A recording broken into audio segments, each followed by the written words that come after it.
अपने जरूरत के सामान पास के दुकान से खरीदते हैं। कहाँ से खरीदते हैं? पास के दुकान से, जिसको बोलते हैं खुदरा दुकानदार। अच्छा, ये खुदरा दुकानदार जो होते हैं, क्या सामान अपने घर में बनाते हैं? सभी लोग नहीं बोलते, बनाते हैं क्या? नहीं बनाते हैं। यानी कि ये भी कहीं ना कहीं से खरीदते हैं अपने से बड़े दुकानदार से, जिसको बोलते हैं होलसेलर। होलसेलर जैसा दिख रहा है कि नहीं दिख रहा है? दिख रहा है ना? होलसेलर श्रीमान जी हैं। होलसेलर श्रीमान भी अपने घर में सामान नहीं बनाते, नहीं ना बनाता है।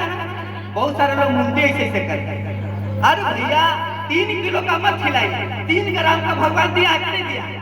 किनको किनको दिया? सबको दिया। तो बोलिए ना, बोलना चाहिए। ये होलसेलर श्रीमान भी अपने घर में सामान नहीं बनाते हैं, यानी अपने से बड़े दुकानदार से लाते हैं, जिसको बोलते हैं डिस्ट्रीब्यूटर। अब डिस्ट्रीब्यूटर श्रीमान भी अपने घर में सामान नहीं बनाते हैं, वो भी अपने से बड़े दुकानदार से लाते हैं, जिसको बोलते हैं सीएनए। बोलते हैं कि नहीं बोलते? अब सीएनए भी अपने घर में सामान नहीं बनाता। कहाँ से लाता है? कंपनी से। ये कंपनी जैसा दिख रहा है कि नहीं दिख रहा है? कंपनी से सामान खरीदते हैं। अब कंपनी कोई भी सामान बनाता है तो हम लोग जानते कैसे? प्रचार से। वो प्रचार करने वाला क्या जमीन पर कभी आता है?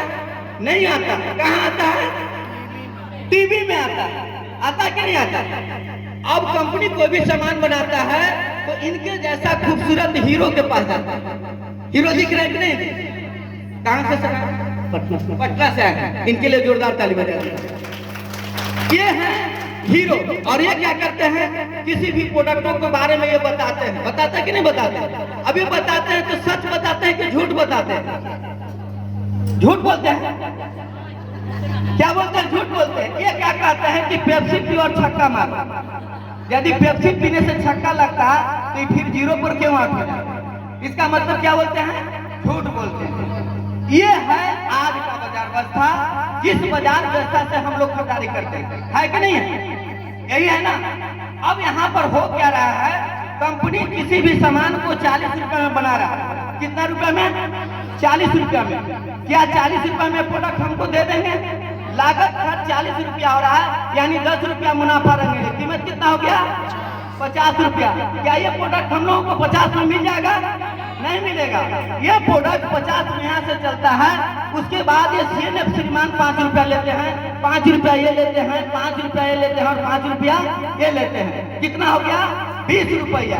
50 और 20 70 रुपया। क्या ये प्रोडक्ट हमको 70 में मिल जाएगा? नहीं मिलेगा। यहाँ पर लंबे पेट वाले जो श्रीमान बैठे हैं, जो झूठ बोलते हैं, 30 रुपया ये लेंगे। अब कीमत कितना हो गया? 100 रुपया। सामान था कितना का?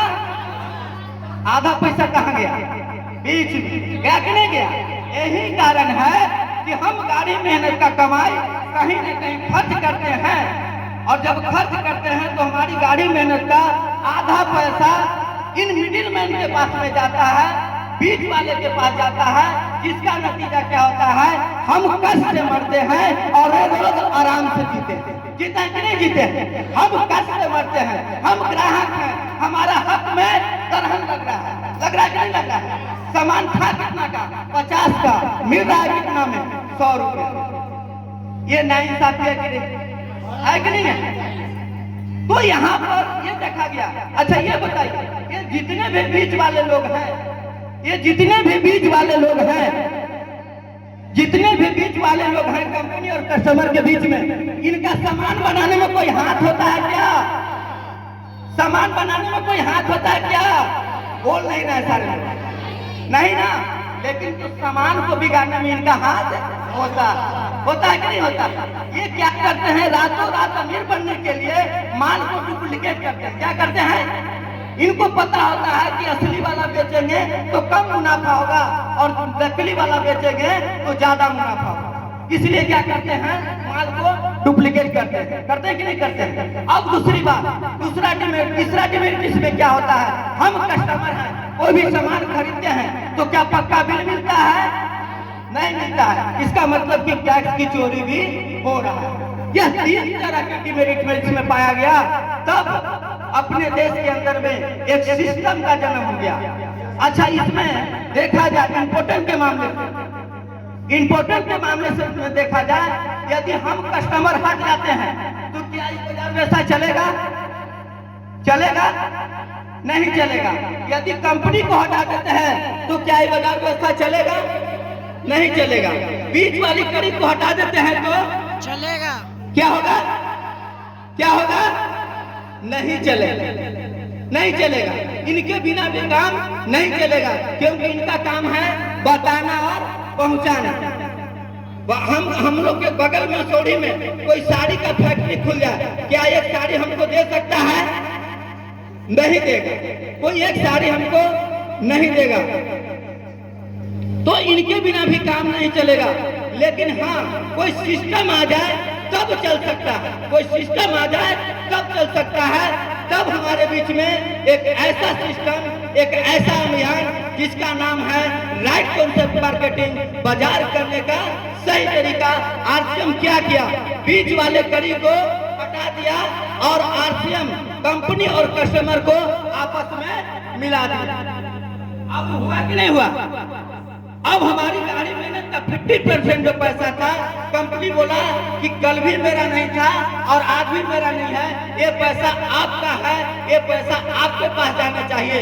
इन पैसों से इनके घर में अच्छा गाड़ी था, अच्छा बंगला था, इनके पत्नी के पास अच्छा गहना जेवर था, इनके बच्चे अच्छे स्कूल में पढ़ते थे। वही पैसा अब हम लोगों के घर में आएगा तो क्या हम लोग अच्छा होंगे कि नहीं होंगे?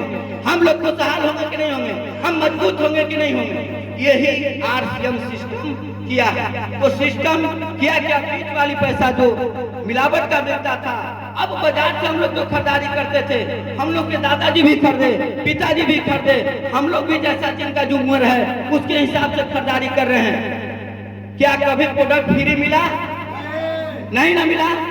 यहाँ पर आरसीएम अभियान कहता है कि जिस तरह से आप बाजार से खाते थे, लगातार 6 महीना खाते हैं, तो 7वां महीना आपको सामान हम फ्री में देंगे।